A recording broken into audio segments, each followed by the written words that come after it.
नमस्कार, मैं हूं आपके साथ अंकिता पाल। बुलेटिन की शुरुआत करते हैं। दुर्ग के मोहननगर थाना क्षेत्र के जागृति चौक में सोमवार देर शाम पार्षद अजीत वैद के साले आशीष गेडाम पर एक युवक ने चाकू से हमला कर दिया। पुलिस ने कार्रवाई करते हुए हमलावर को महज 24 घंटे में धर दबोचा है। पुरानी रंजिश के चलते आशीष गेडाम पर हमला हुआ, जिसमें आशीष गंभीर रूप से घायल हुआ है। मोहननगर थाना प्रभारी केशव कोसले के नेतृत्व में पुलिस टीम सक्रिय हुई। आरोपी को धरपकड़ के लिए अभियान चलाया है। लगातार कोशिश और सटीक मुखबिरी के आधार पर पुलिस ने सिर्फ 24 घंटे में आरोपी प्रांजल देवांगन को रायपुर से गिरफ्तार किया है। साथ ही सफल कार्रवाई के लिए थाना प्रभारी केशव कोसले और उनकी टीम की पार्षद ने खुलकर सराहना की है।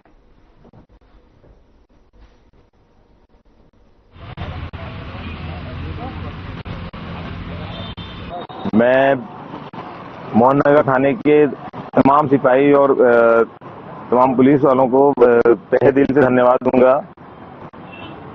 हमारे थाना प्रभारी को धन्यवाद दूंगा।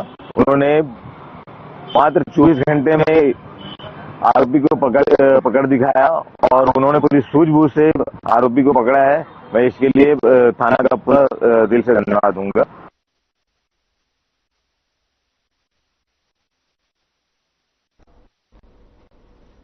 बीजापुर जिले में 12 घंटे तेज बारिश के चलते नदी नाले उफान पर हैं। मूसलाधार बारिश ने जनजीवन को अस्त व्यस्त कर दिया है और चेरपाल नदी में आई बाढ़ की वजह से गंगलूर मार्ग सहित करीब 100 गांव जिला मुख्यालय से कट गए हैं। तो वहीं चेरपाल नदी में पुल पार करते समय एक बुजुर्ग ग्रामीण बह गया। इंद्रावती नदी में नाव पलटने से 6 छात्र भी बह गए हैं। हालांकि उन सभी लोगों को रेस्क्यू करने के लिए जिला प्रशासन मौके पर जुटा हुआ था।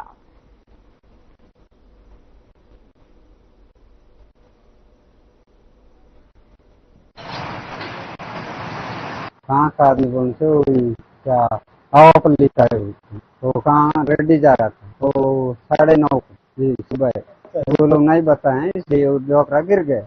कल जो बारिश लगातार बीजापुर जिला में हो रही है, जिससे काफी क्षेत्रों को आप देख पा रहे हैं। मेरे पीछे जो ये नदी दिख रहा है, ये जो नदी है बीजापुर मुख्यालय से गंगलूर को जोड़ने वाला चेरपाल का ये नदी है। इस नदी में कल एक बुजुर्ग डूबा है। बताया जा रहा है कि आवापल्ली से रेड्डी की ओर जा रहा था। उस वक्त जबरदस्ती नशे में था और अपने मन मर्जी में नदी की ओर गया और नदी में घुसने से बह गया।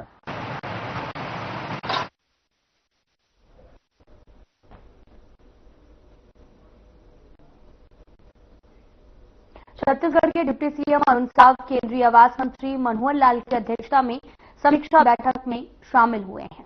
केंद्रीय मंत्री मनोहर लाल ने नई दिल्ली से वर्चुअली आयोजित बैठक में स्वच्छ भारत मिशन शहरी के कार्यों की राज्यवार समीक्षा की है और उन्होंने कहा कि छत्तीसगढ़ सरकार केंद्र सरकार के मार्गदर्शन में नगरीय विकास एवं स्वच्छता से जुड़े कार्यों को प्राथमिकता के साथ में आगे बढ़ा रही है। स्वच्छता अभियान को जन आंदोलन का स्वरूप देने राज्य सरकार ने व्यापक रणनीति तैयार की है, जिसमें आमजन की भागीदारी सुनिश्चित भी की जा रही है।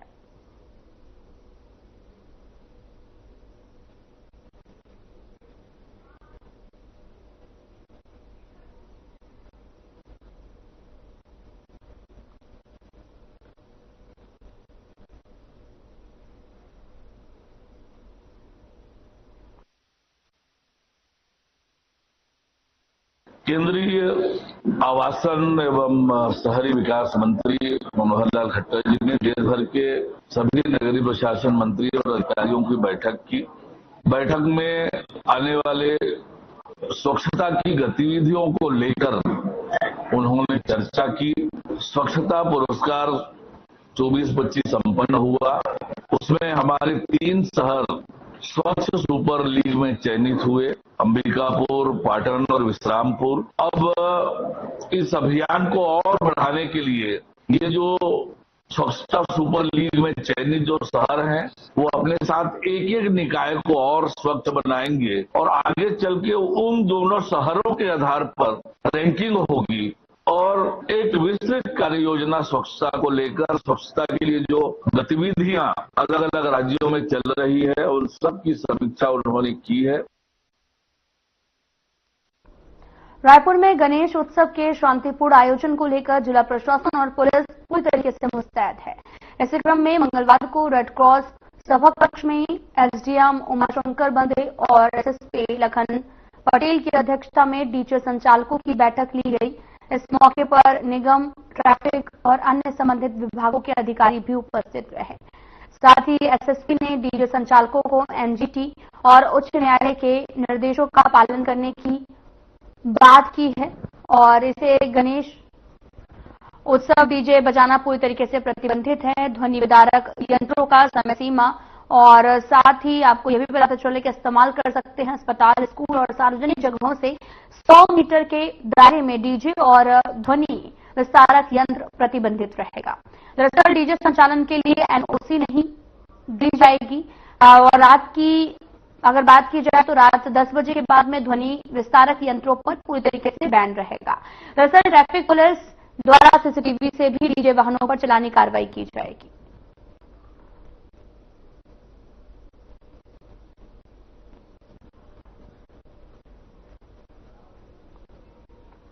दुर्ग भिलाई में गणपति बप्पा के आगमन को लेकर तैयारियां जोरों शोरों से जारी हैं। दुर्ग और भिलाई के कई पंडालों का अनोखे और नए तरीके से पंडालों को सजाया जा रहा है।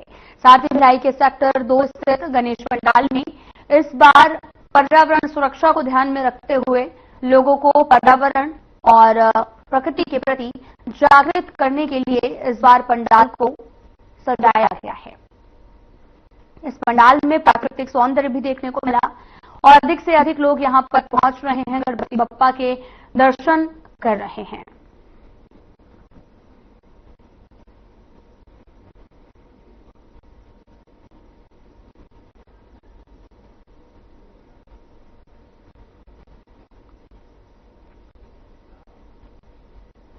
खबर राजनांदगांव से है, जहां ग्रामीणों ने ग्राम टूरीपार क्षेत्र के रोड समस्या को लेकर पीडब्ल्यूडी ऑफिस का घेराव किया है। साथ ही ग्रामीणों का कहना है कि टूरीपार से करीब 3 किलोमीटर और टूरीपार से ठेलकडी 5 किलोमीटर रोड एकदम खराब है। दरअसल टूरीपार ग्रामीण 10 सालों से रोड के सुधार की मांग कर रहे हैं। खराब रोड को लेकर लगातार दुर्घटनाएं हो रही हैं, जिसे लेकर ग्रामीणों ने मांग की है कि जल्द से जल्द रोड ठीक की जाए।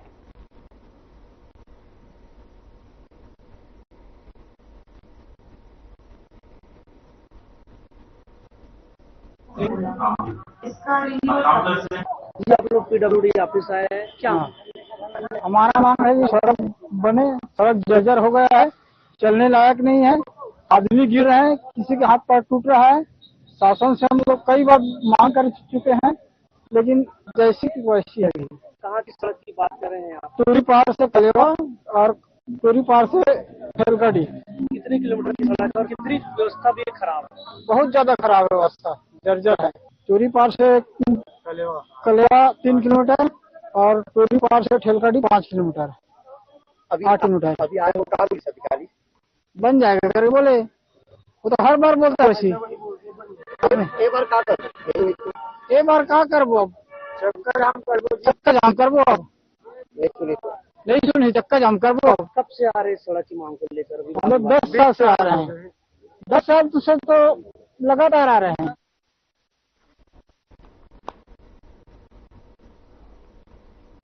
बीजेपी के मुख्य प्रवक्ता और सांसद संतोष पांडे ने एक बयान जारी करते हुए कहा कि बघेल ने अपनी पूरी सरकार को कोयला, शराब, पीएससी, डीएमएफ और साथ ही महादेव सट्टा एक्ट समेत अनेक घोटाले में झोंक दिया है।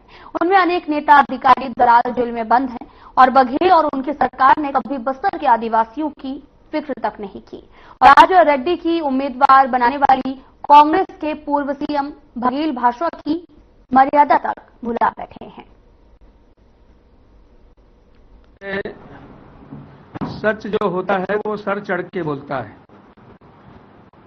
और ये स्पष्ट हो गया है कि कांग्रेस का हाथ माओवादियों के साथ, कांग्रेस का हाथ बस्तर में आदिवासियों की हत्या करने वालों के साथ रहा है। हम सब जानते हैं कि जिस प्रकार की भाषा का प्रयोग भूपेश बघेल ने किया है माननीय अमित शाह जी के लिए, ये घोर निंदनीय है। और इसलिए भी कि जो व्यक्ति अपनी पूरी सरकार को कोल स्कैम में, कोल घोटाले में जो झोंक दिया, जिसके अनेक आईएएस अफसर जेल में रहे, महादेव सट्टा में छत्तीसगढ़ के तरुणाई को लत लगाने का काम किया, आदत बिगाड़ने का काम जिन्होंने किया, और जिनके ऊपर एफआईआर दर्ज है 518 करोड़ प्रोटेक्शन मनी लेने के आरोप में, और जिनके डीएमएफ घोटाले में, और मैं नाम नहीं लेता, अनिल टूडेजा से लेकर के कितने लोग, पीएससी भर्ती घोटाले में भाई भतीजा परिवार जो उसके प्रमुख थे, कामन सिंह सोनवानी, यानी पूरी उनकी सरकार भ्रष्टाचार में जो लिप्त रही और जो कभी बस्तर के आदिवासियों का जो ध्यान नहीं दिए, आज ऐसे व्यक्ति को जो माओवाद विचार से प्रेरित रहे हैं, जिनका निर्णय जब वे डिसीजन दिए सलवा जुडूम के ऊपर, तो पैराग्राफ 74 में जो उनका निर्णय है, ये बस्तर के विरोध में, आदिवासियों के विरोध में, और मैं तो ये कहूंगा कि यहां के कांग्रेस के विरोध में रहा है। महेंद्र कर्मा, नंद कुमार पटेल और जितने बड़े बड़े लीडर जो वहां मृत्यु को प्राप्त हुए, मारे गए, यदि सलवर जुडूम जिसके समर्थक थे कर्मा जी, यदि सलवर जुडूम ये संस्था चलती जो पुलिस की सहयोगी के रूप में थी, तो बहुत जल्दी नक्सलवाद समाप्त करने में सहायता मिलती। जिसको सलवर जुडूम खत्म हो जाए, ये निर्णय उन्होंने दिया। और इतना ही नहीं, उन्होंने यहां की सरकार की आर्थिक व्यवस्था कैसी है और उस व्यवस्था के लिए ये जो कर रहे हैं, ये क्रांतिकारी का रूप है। इस भाषा को उन्होंने प्रयोग किया, क्रांतिकारी, यानी ये किस विचारधारा के हैं? बी सुदर्शन रेड्डी, जिसको Congress party, Indian national Congress ने अपना उपराष्ट्रपति पद के लिए उम्मीदवार बनाया है। भारत जैसे दुनिया के बड़े लोकतांत्रिक देश में ये नंबर 2 में आते हैं। ये जो पद है, ऐसे पद पर ऐसे व्यक्ति का होना, उसके लिए उम्मीदवार बनाना, ये देश के लिए चिंता का विषय है।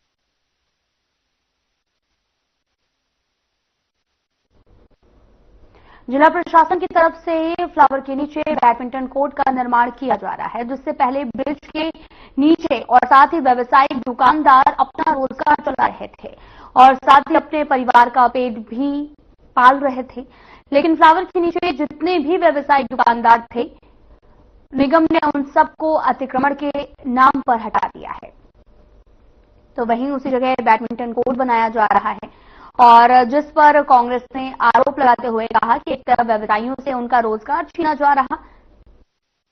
फ्लाईओवर के नीचे बैडमिंटन कोर्ट एवं जो है संवेदनशील मामला कि फ्लाईओवर के नीचे में जिस प्रकार से वहां पर रहने वाले छोटे व्यवसायियों, खोमचे वाले, ठेले वाले, चाट वालों, गाड़ी मोटरसाइकिल रिपेयरिंग करने वाले और वाहन पार्किंग करने वाले सभी को प्रशासन द्वारा हटाया गया और व्यवस्थापन दे की बात कही। लेकिन जैसे ही इन्होंने अपने दम से हटाया है और उसके बाद वहां पर, फिलहाल यहां रुकते हैं छोटे से ब्रेक के लिए।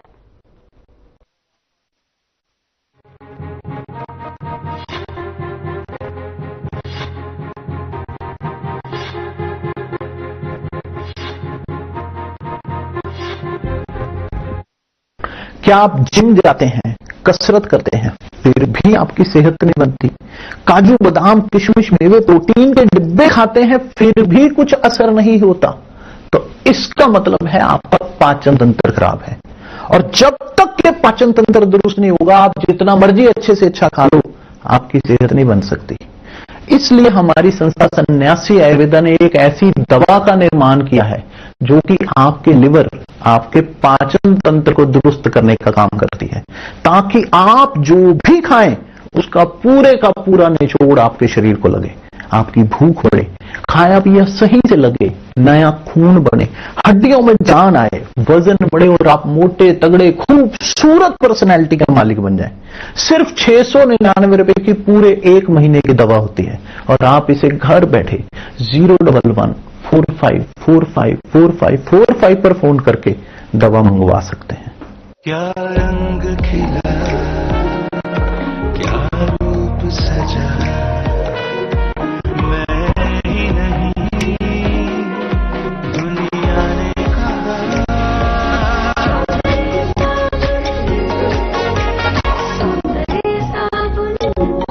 सुनो, एक अच्छी इंश्योरेंस पॉलिसी एआई से पूछते हैं। एक ऐसी पॉलिसी जिसमें प्रीमियम पेमेंट हो लिमिटेड पर इनकम आती रहे लाइफ टाइम। LIC का जीवन उत्सव। एक ऐसी पॉलिसी जो दे होल लाइफ इंश्योरेंस कवर भी। LIC का जीवन उत्सव। वाओ, चलो तो LIC की जीवन उत्सव पॉलिसी ही लेते हैं। मैं भी तुमसे यही कह रही थी, LIC का जीवन उत्सव। लाइफ टाइम सेलिब्रेशन मनाइए LIC के जीवन उत्सव के साथ। Future set.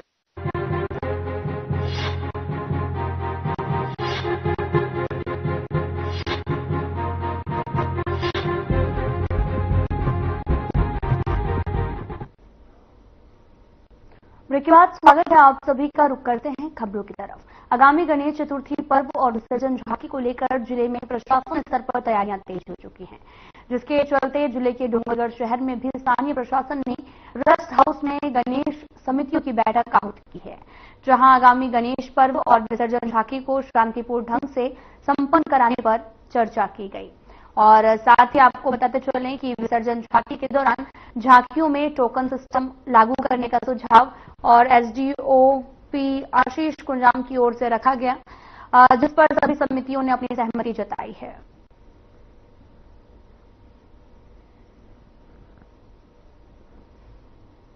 कोई आप मतलब सेग्रीगेशन बेसिकली अभी 7 तारीख को जो झांकी निकलने वाली है, तो SDOP साहब, मैं और बाकी डिपार्टमेंट्स के जितने भी अधिकारी हैं, हम सब बैठे हैं। तो इसमें यही चीज डिस्कशन किया गया है कि बेसिकली जो भी रूट मैप है, किस जगह से मतलब झांकियाँ निकलेंगे और उस जगह में जो भी व्यवस्था है, मतलब जो भी गड्ढे हैं, तो उनका भी हमने बात कर लिया कि मतलब वो चीज़ें मतलब ठीक ठाक किया जाए है। और इस बार टोकन सिस्टम का इंट्रोडक्शन हुआ है। जैसे SDOP साहब ने बताया कि मतलब जो भी मतलब टोकन दिया जाएगा और उस टोकन के हिसाब से नंबरिंग दिया जाएगा, उस नंबरिंग के हिसाब से मतलब जाके मतलब मूव होंगे। इससे हमें ये हेल्प मिलेगा कि मतलब एक ऑर्डरली फैशन में चीज़ें आगे बढ़। कोशिश यही कर रहे हैं कि मतलब डीजे के ऊपर जो भी हाईकोर्ट ने प्रतिबंधन लगाया है, जो साउंड लिमिट्स है, उसी के अंतर्गत मतलब चीज़ें होंगी। और हम ये जो ट्रेडिशनल हमारे डोल रहेंगे, तो उसको भी यूज़ करने के लिए हमने बोला है। तो उन्होंने भी कोऑपरेट करने के लिए हमें मतलब बोला है कि कोऑपरेट करेंगे। इसके अलावा बाकी की चीज़ें जो भी प्रशासन से उनको मतलब हेल्प चाहिए वो हम कर देंगे। जैसे हमने ऑलरेडी हॉस्पिटल्स जैसे CSC है, और उनको भी हमने बता दिया कि स्टैंड बाय में रखेंगे। अगर कोई भी मतलब ऐसे इश्यूज होंगे तो वो एड्रेस करेंगे। डोंगरगढ़ में जो गणेश उत्सव मनाया जाना है और साथ में डोंगरगढ़ में एक वृहद झांकी भी निकलती है, उसी को देखते हुए आज शांति समिति की बैठक बुलाई गई थी, जिसमें सभी झांकी समितियों से उनके कैसे झांकी महोत्सव को अच्छे से बेहतर बनाया जाता है उस संबंध में सुझाव वगैरह लिए। और उसी दृष्टिकोण से पुलिस भी व्यवस्था लगाएगी और जितने भी शांति तरीके से ये त्योहार लोग इंजॉय कर सके इस कारण से पुलिस भी चौक चौराहा व्यवस्था लगाएगी। अभी हम लोगों ने झांकी जितने की समिति है उसे एक प्रपोजल लिया है कि जितना भी झांकी है वो टोकन सिस्टम से लेकर के मतलब टोकन के हिसाब से अपनी झांकी निकाले, ताकि सब व्यवस्थित रूप से सुचारू रूप से सभी अपनी झांकी जो निर्णायक मंडल है उनको दिखाया है।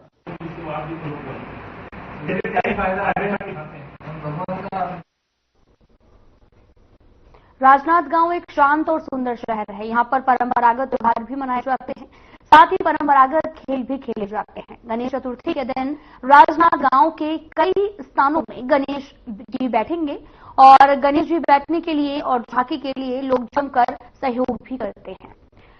श्री सेवा समिति के वीरेंद्र चौहान ने बताया कि इस बार राजनांदगांव में सहदेव नगर स्थित श्री सेवा समिति अमेरिका की तर्ज पर डिज्नीलैंड का निर्माण भी कर रहा है। एक तरफ बच्चे गणेश जी का दर्शन करेंगे तो दूसरी तरफ सभी वर्ग के लोग डिज्नीलैंड का भी आनंद लेंगे। वहीं पिछले 42 सालों से भी श्री सेवा समिति गणेश और झांकी का निर्माण कर रही है।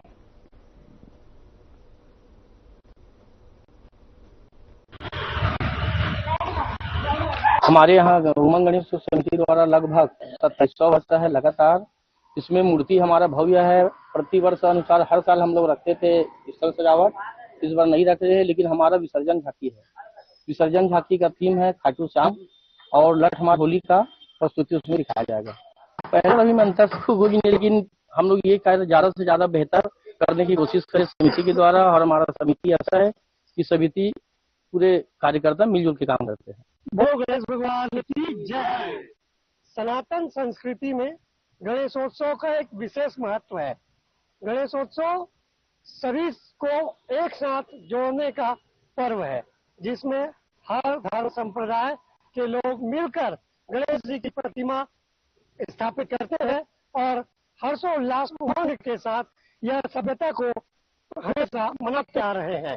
बाल रत्न मंच गणेशोत्सव सेवा समिति रामाधीन मार्ग द्वारा इस वर्ष सांस्कृतिक रूप से गणेश जी की भव्य आकर्षक 16 फीट ऊंचाई की प्रतिमा स्थापित की जा रही है। मेरी संस्कृति मेरा आधार को सिरोधार्य करते हुए गणेश प्रतिमा में विभिन्न धार्मिक, सामाजिक, सांस्कृतिक, खेलकूद के विभिन्न आयोजन 11 दिवसीय इस पंडाल परिसर में किए जाएंगे।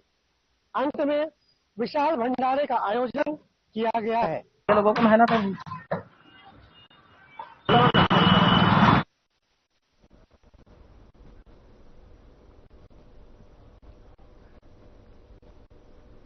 खबर बीजापुर से है, जहां थाना भोपालपट्टनम में अज्ञात चोरों के खिलाफ रिपोर्ट भी दर्ज कराई गई है। बीते दिनों अज्ञात चोरों द्वारा 1 नग सोने की चेन और 45,000 नकदी चोरी की गई।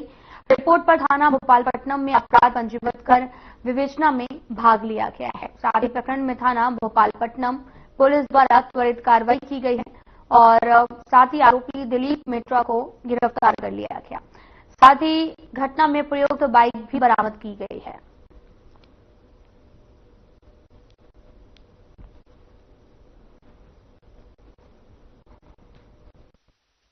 सोने की चैन कीमती 1.5 लाख रुपए एवं नगद 45,000 रुपए चोरी होने की रिपोर्ट थाना भोपालपट्टनम में दिनांक 22 अगस्त को दर्ज करवाई गई थी, जिस पर त्वरित कार्रवाई करते हुए थाना भोपालपट्टनम पुलिस की टीम द्वारा सेंट्रल से आरोपी दिलीप मेहता को प्रकरण में हिरासत में लेकर पूछताछ किया गया और साथ ही उसकी निशानदेही में सोने की चैन और नगद रकम में 5,009 रुपये बरामद किया गया है और इसी प्रकरण में आरोपी को गिरफ्तार करके उसको न्यायिक रिमांड पर मान्य न्यायालय के समक्ष पेश किया गया।